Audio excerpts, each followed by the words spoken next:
c'est important que le cinéma ait cette place-là aussi. Pas que ce soit que du divertissement, ou ouais, je ne condamne pas ça, au contraire, hein, mais voilà, qu'il y a aussi un cinéma qui est là pour ouvrir une parole et réfléchir, quoi. Cinévox. C'est l'histoire de Lise, qui est une jeune femme de 16 ans qui fait des études de ski-études, on appelle ça, pour devenir championne et avoir le rêve ultime de devenir championne olympique de ski alpin. Et en fait, ces gamins sont censés en fait avoir donc cours et puis d'être suivis par un coach physique qui les pousse en fait et qui les amène à exceller dans leur domaine. Et souvent, voilà, il y a une relation qui s'installe entre un coach et sa recrue, une forme d'intensité, d'excitation, de fantasme, de projection. Et voilà. Et là, il va avoir un moment, un abus qui va complexifier leur relation.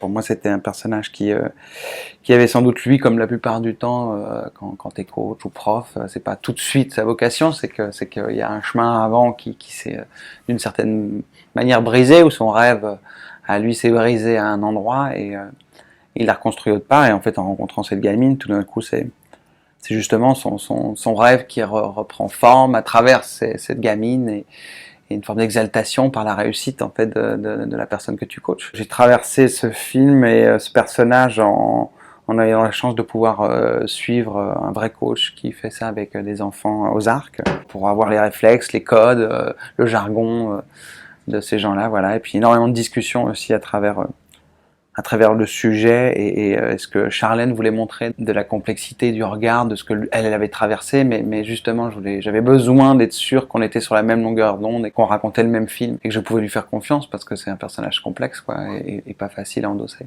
On raconte pas l'histoire d'un monstre, on raconte comment un personnage peut basculer, peut perdre le contrôle et on en est tous capables, malheureusement.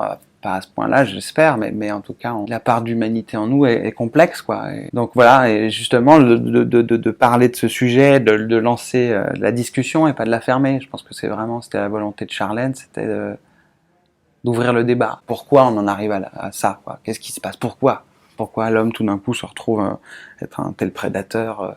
Pourquoi? Qu'est-ce qui se passe à l'intérieur?